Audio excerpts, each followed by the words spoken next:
So yesterday we have derived the relation phase difference is integral multiple of 2 pi for constructive interference. Now in terms of path difference, what is of 2 pi corresponds to lambda. So in terms of path difference for constructive interference, the path difference will be n times of lambda, where n is equal to 0, 1, 2, 3 like that.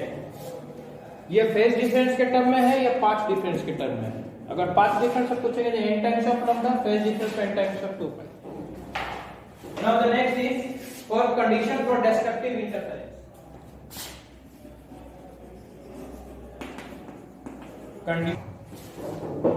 Destructive interference के case में क्या होता है, क्या assume आप क्या suppose करते हैं? इंटरफेरेंस जब डिस्ट्रक्टिव होगा तो वहां पे क्या होगा, हमारा डार्क फ्रिंज आएगा. ठीक है, यानी कि इंटेंसिटी कितना होगा, मैक्सिमम होगा कि मिनिमम होगा? मिनिमम होगा. तो इंटेंसिटी का जो हमारा जो इक्वेशन आया था, intensity will be IR, the resultant intensity of the resultant wave, that is IR is equal to minimum के कितना वैल्यू हो जाएगा? 0 for destructive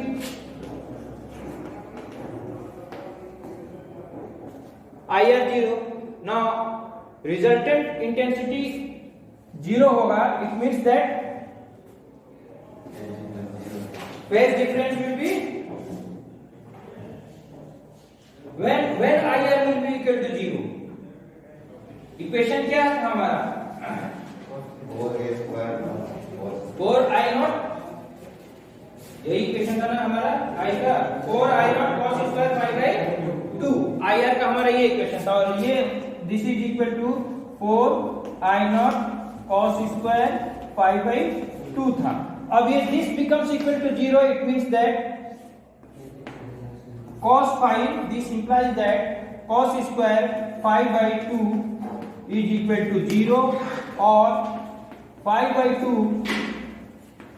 2 is equal to कितना होने पे 0 हो जाएगा? cos phi by 2.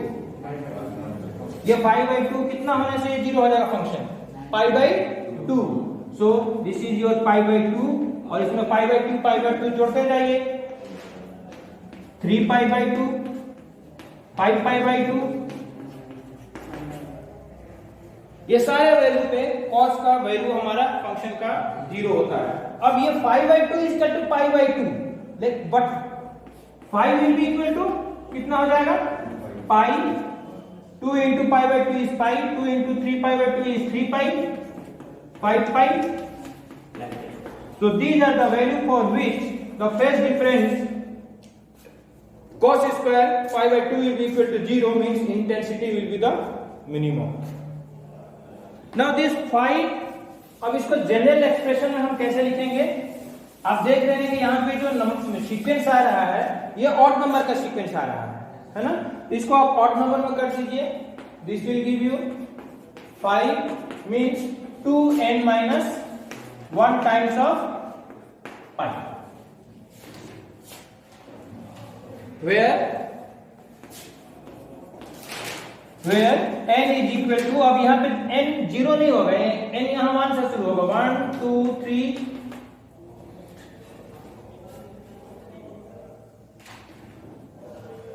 क्योंकि यहाँ पे जो वैल्यू आ रहा है वो पाई से शुरू हो रहा है, ना कि 0 से शुरू हो रहा है, इसीलिए यहाँ पे हमें, अब इसको पाथ डिफरेंस में फिर इसको हम लिखेंगे तो क्या हो जाएगा? Phase difference of phi corresponds to the path difference of lambda by 2. So in terms of path difference, x will be equal to 2n minus 1 into lambda by 2. This is in terms of path difference, and this is in terms of phase difference. Destructive interference will occur. Hence, destructive interference will occur at any point P,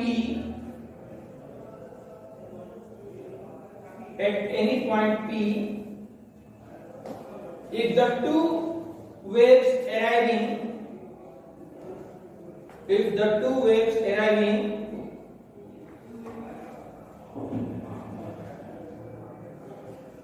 have a phase difference of odd integral multiple of pi, odd integral multiple of pi, or path difference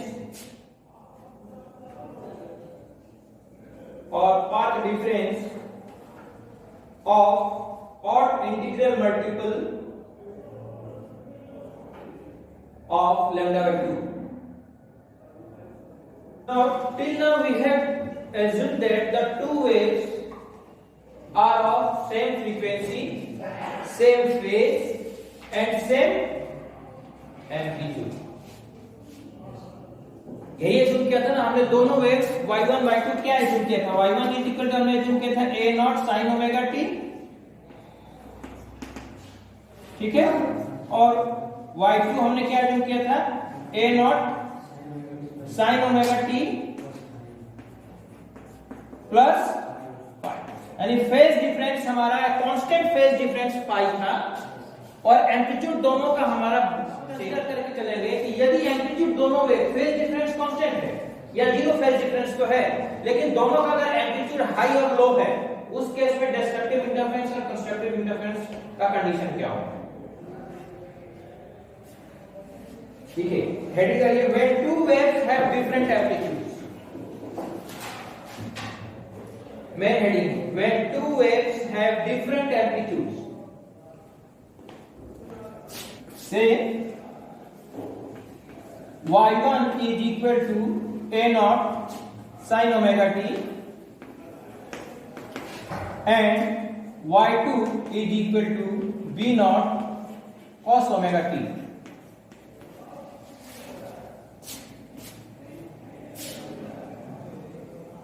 No, sorry, sin omega t plus phi, b naught sin omega t plus phi.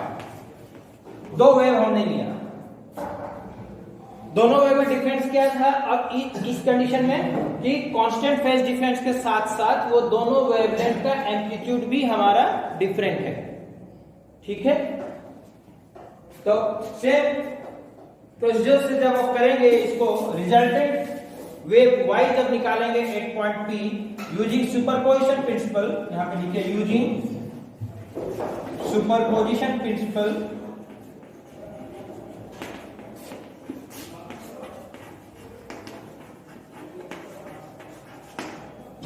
y will intensity of resultant wave y will be equal to y1 plus y2, दोनों को add कर दीजिए, a sin omega t plus b not sin omega t plus five. यहां पे condition ले लीजिए where a not is greater than b naught, means amplitude A is greater than amplitude b naught.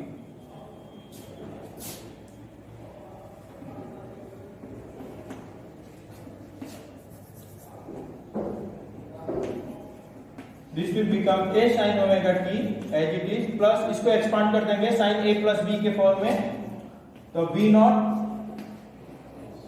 sin omega t cos phi plus cos omega t sin phi.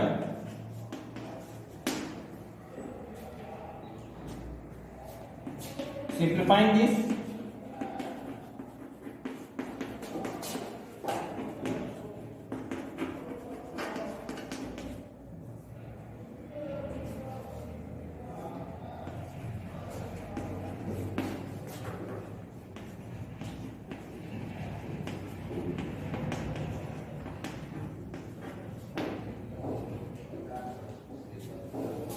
now sin omega t is common, taking sin omega t as common,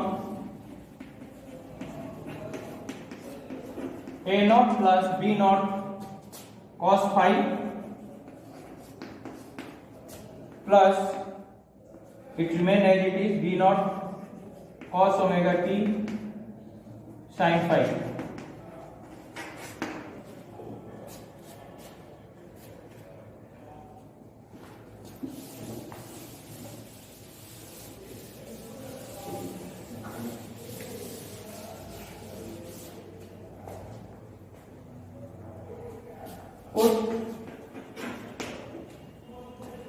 A naught plus B cos D naught cos phi is equal to R cos of theta and B naught sin phi is equal to R sin of theta। B naught sin phi और ए not के जगह पे हम ये value r cos theta r sin theta हम assume करेंगे। तो ये रिजल्टेंट इक्वेशन y अब क्या हो जाएगा, r sin omega t cos theta plus r cos omega t sin theta. This can be written taking r as common as sin omega t plus theta, sin a plus b हो जाएगा। ये एक sin a plus b का expanded form है, यानी sin omega t plus theta का expanded form है, जिसका शॉर्ट फॉर्म में लिख देंगे sin omega t plus theta. Same वही आ गया आपका थीटा का, हाँ sin omega t plus theta same पहले जैसे ही आ गया आपका। लेकिन जब स्क्वायरिंग एंड एडिंग करेंगे ये इक्वेशन का, squaring and adding both side जब इसको करेंगे, इसको से लीजिए 1, इसको ले लीजिए 2, इस दोनों का स्क्वायरिंग एंड एडिंग करेंगे तो इसमें आर स्क्वायर का वैल्यू आएगा वो डिफरेंट आएगा। इक्वेशन हमारा सेम आ गया रिजल्टेंट वेव का आर के टर्म में। अब आर का वैल्यू हमको निकालना है। आर का वैल्यू निकालने के लिए हम क्या करेंगे, first we square and add equation first and second.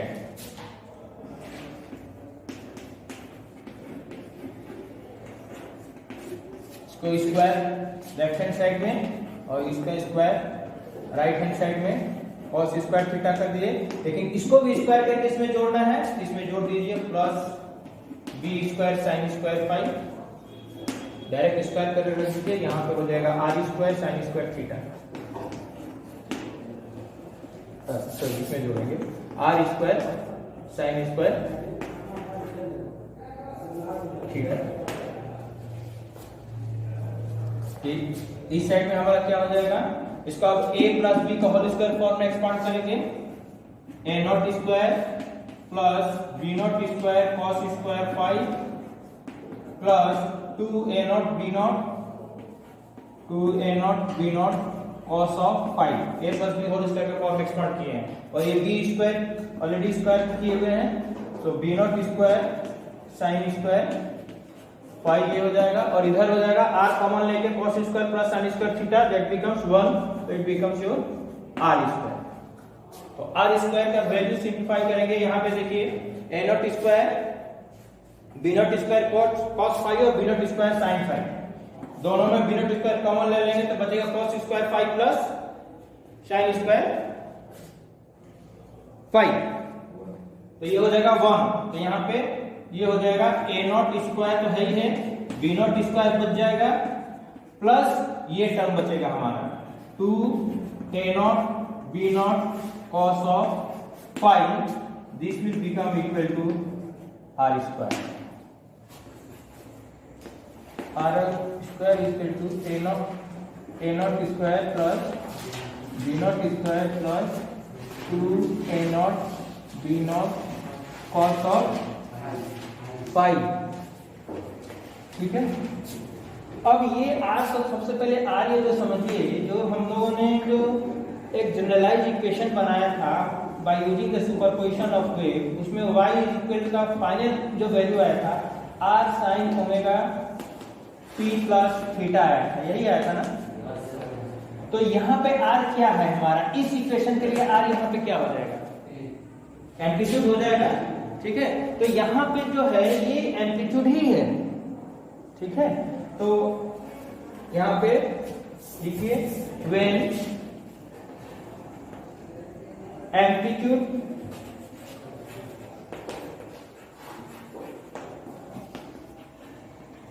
two wave are different.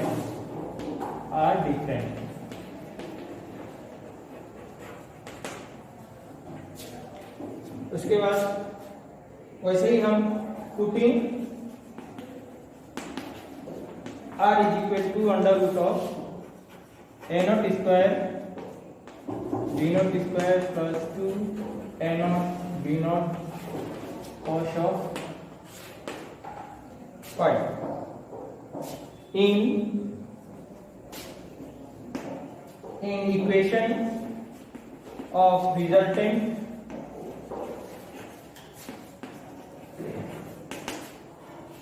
wave we get, हम एलोबरेट करके इसको इसलिए कर रहे हैं ताकि हम लोग रिवीजन करते हुए क्या होगा, क्विक रिवाइजन हो जाए। तो नहीं तो हम शॉर्टकट में चलेंगे तो मैथ्स वाले को तो ठीक है, बाय वालों को समझ में ही नहीं आएगा क्योंकि तो पूरा ट्रिग्नोमेट्री का है इसमें। v naught square plus 2 a naught b naught cos of phi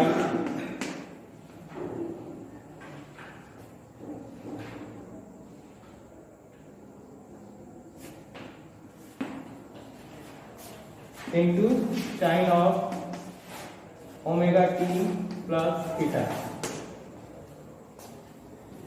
Now in equation amplitude is proportional, intensity is proportional to amplitude square of the amplitude. इसको हम लेकर जब चलेंगे तो IR क्या हो जाएगा, हमारा रिजल्टेंट वेव का इंटेंसिटी कितना होगा, a constant time of amplitude of the resultant wave. Amplitude of the resultant wave is this much. तो इसका स्क्वायर करेंगे तो हमारा क्या हो जाएगा, that is a naught square b naught square plus 2ab naught a naught b naught cos of phi, that is nothing but your r square, वही आ जाएगा। और इंडिविजुअल वेव, अगर हम फर्स्ट वेव का अगर हम इंटेंसिटी लें तो ये किसके बराबर हो जाएगा, k times of amplitude of the first wave, and second wave का इंटेंसिटी हो जाएगा I2 is k times of intensity of second wave. अब ये ऊपर के जो तीन इक्वेशन है इसमें से हम r square a not square और b नॉट स्क्वायर का वैल्यू हम निकाल सकते हैं। This equation will give you r square is equal to IR अपॉन k। This equation will give you I naught upon k is equal to a not square, and this equation will give I2 upon k is equal to b not square.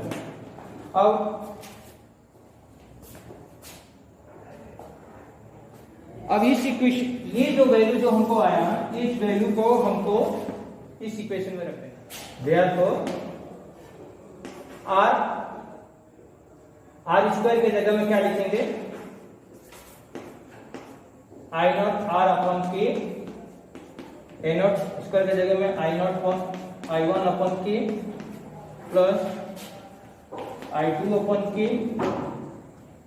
और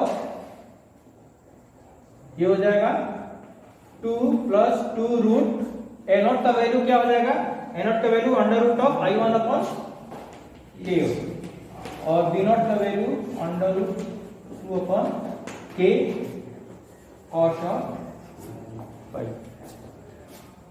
यहां पे अगर under root हटाएंगे तो क्या हो जाएगा, common लेने के बाद k इंटू k स्क्वायर है, बाहर आएगा तो क्या हो जाएगा, k हो जाएगा। थ्रू आउट k को कैंसिल करने पे हमको क्या मिलेगा, IR is equal to I1 plus I2 plus 2 under root I1 I2 cos of phi। ये इक्वेशन मिल गया कि intensity of light wave reaching at any point P, that is the resultant light wave का intensity कितना होगा, I1 plus I2 plus 2 under root I1 I2 cos of phi। अब इस equation से देखिए कि यहां पर अगर फेज वेरी होगा तो हमारा रिजल्टेंट IR भी वेरी होगा। ठीक है, तो अब यहां पर हम दोनों केस लेके चलेंगे। P तो हमने जनरल पॉइंट माना है, उसको हमने ये नहीं माना कि वो कंस्ट्रक्टिव है कि डिस्ट्रक्टिव है। अब हम मान के चलते हैं कि when P is constructive, case first, when P is bright fringe. Bright fringe कब होगा? कंस्ट्रक्टिव के केस में ब्रैकेट में लिखिए constructive.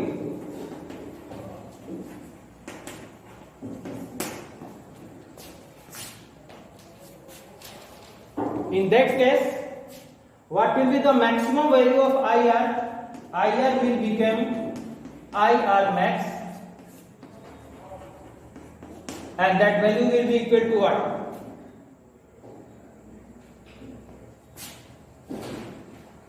That value will become equal to I1 plus I2 plus 2 under root I1 into I2. ये maximum value हमारा resultant wave का होगा। cos phi is equal to 1। cos phi का वैल्यू 1 कब होगा? जब phi is equal to 0। ठीक है, 0 पे आप एक तो 0 होगा तो आपका 1 होगा, एक 2 पाई होगा तभी भी cos 2 पाई का वैल्यू भी हमारा 0 होता है, 4 पाई का वैल्यू भी हमारा 0 होता है। तो इस तरह से हम ले सकते हैं phi is equal to integral multiple of 2 pi where n is equal to 0 1 2, where n is equal to 0 1 2,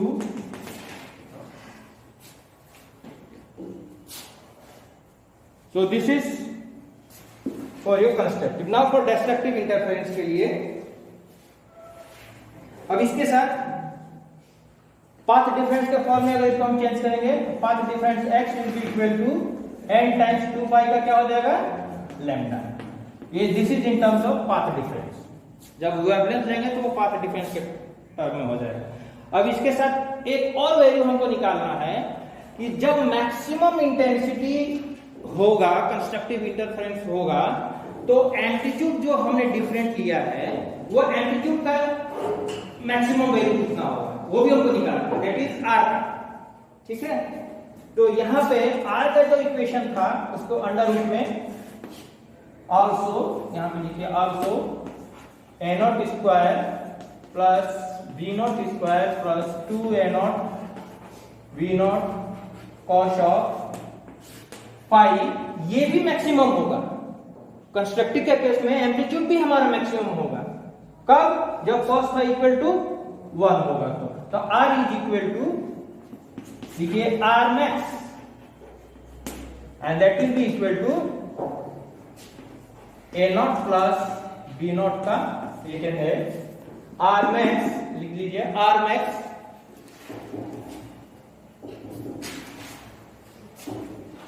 is the maximum value of resultant wave, R max is the maximum value of resultant wave for constructive interference।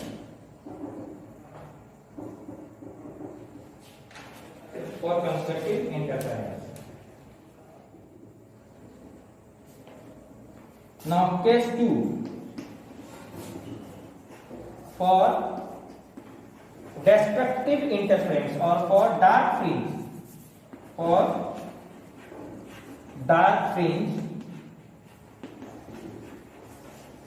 और destructive interference।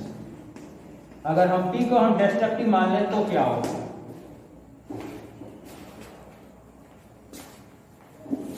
destructive के case में कितना होगा? क्या होगा? हमारा minimum होगा। अब मिनिमम कितना होगा?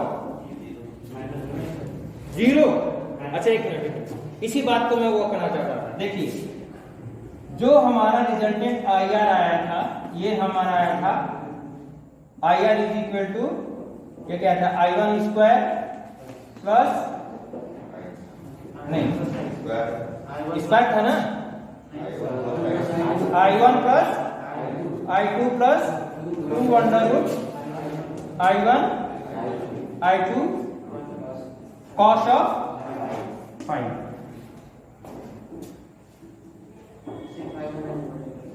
अब बताइए, जब कॉस फाइव का वैल्यू मिनिमम होगा तो IR का वैल्यू कितना होगा? 0 कि I1 plus I2? I1 plus, और कोई विकास? ठीक है, मिनिमम वैल्यू पे आप इसको I1 प्लस I2 ले सकते हैं, ये कंडीशन हम मान लेते हैं आपका सही। लेकिन अगर हम I1 प्लस I2 ले लें माइनस रूट 2 I1 I2 कर दें तो कौन ले, ये ज्यादा होगा कि ये ज्यादा होगा? ज्यादा होगा, कम होगा। तो मिनिमम कौन सा हुआ? नीचे वाला। अब नीचे वाला कब कैसे होगा? जब यहां पे -1 आएगा, cos फाइव का वैल्यू -1 आएगा, तो फाइव कितना होगा? 180। So the minimum value will occur when the phase difference is of 180 degree। ठीक है, तो यहां पे डिस्ट्रक्टिव इंटरफेरेंस के लिए हम कोई चीज लेके चलेंगे। For doctrine cos phi is equal to -1, which implies that phi is equal to pi, that is 180 degree, and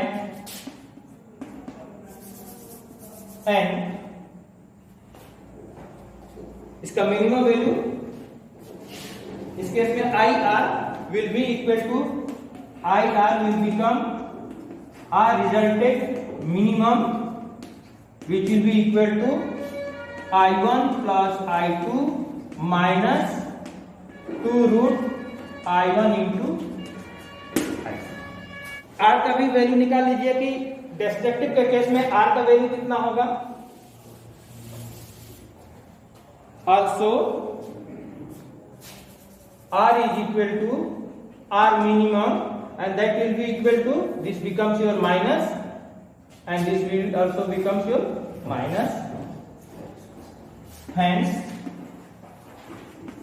IR max upon IR minimum will be equal to A0 plus B0 whole square upon A0 minus B0 whole square plus B upon A minus। Find out the slit width। Slit width का intensity से क्या संबंध है?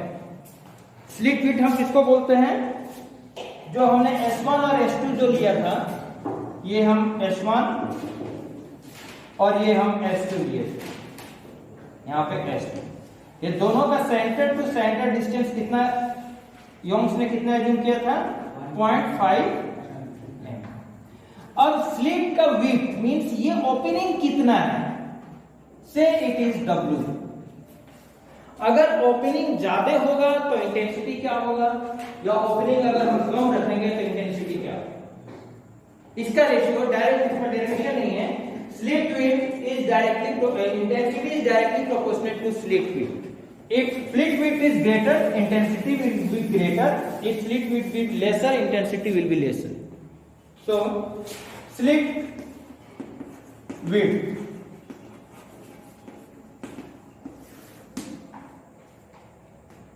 intensity is directly proportional to slit width W. W is slit width.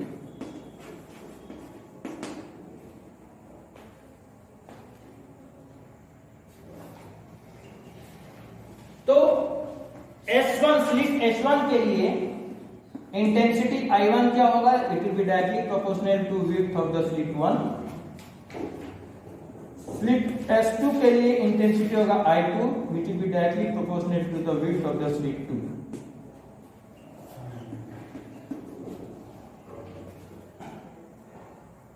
अब इन दोनों का यदि हम रेशियो ले लें तो हम क्या ले सकते हैं? This will be I1 plus upon I2 is equal to K times of W1 upon K times of W2. K get cancelled. This is your W1 upon W2. अब I1 I2 क्या है? In terms of amplitude square में आप इसको I1 I2 को लिख सकते हैं. I1 का एम्पलीट्यूड स्क्वायर A0 स्क्वायर और B0 का एम्पलीट्यूड स्क्वायर B0 स्क्वायर. तो ये एक हमारा अगेन स्टैंडर्ड इक्वेशन बन गया I1 I2 का एम्पलीट्यूड के टर्म में और I1 I2 का विड्थ के टर्म में, विड्थ ऑफ द स्लिट.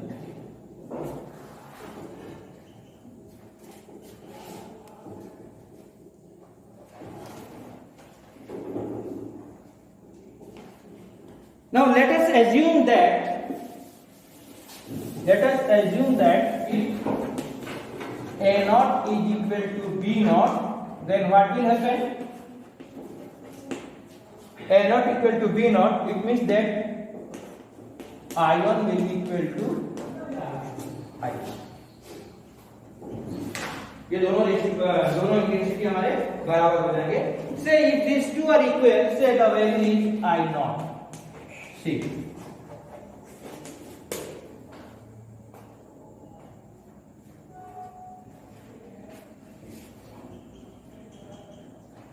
अब याद करिए कि जब हम सेम एम्पलीट्यूड लेके चले थे तो रिजल्टेंट इंटेंसिटी कितना आया था?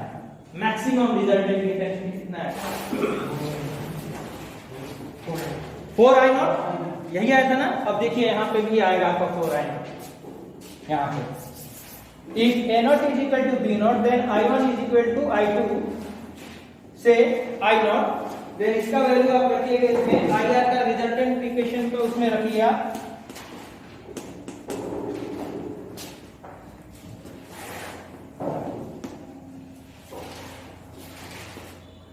A0 I0 plus I0 plus 2 under root I0 into I0. ये 2I हो गया. यहां पे 2I हो जाएगा. कितना आ जाएगा? 4I. मीन्स ये जो डेरिवेशन था हम लोग जो अलग अलग वेवलेंथ से एक बार किए हैं और एक बार सेम वेवलेंथ से किए हैं. तो हम क्या है तो अलग अलग वेवलेंथ से भी हम सेम वेवलेंथ के रिजल्ट पे हम जा सकते हैं. तो देखिए एम्पलीट्यूड कितना होगा? एम्पलीट्यूड भी इसमें भी आपका 2A0 आ जाएगा. ये जो R स्क्वायर लेके चले थे क्या आया था? A0 square plus B0 square plus 2A0 B0 maximum के लिए था, यही था ना. अब इसका ये हो जाएगा, ये किसके लिए हो जाएगा? R square is equal to A0. अब इसमें सेम एम्पलीट्यूड लेके चले हैं तो ये भी A0 हो जाएगा इसका होल स्क्वायर. तो 2A0 का स्क्वायर और सॉरी 2 to the 4 हो जाएगा ना. 4A0 स्क्वायर और यहाँ पे R स्क्वायर है तो R एम्पलीट्यूड कितना हो जाएगा? 2A0. देखिए सिमिलरली फॉर डिस्ट्रक्टिव इंटरफेरेंस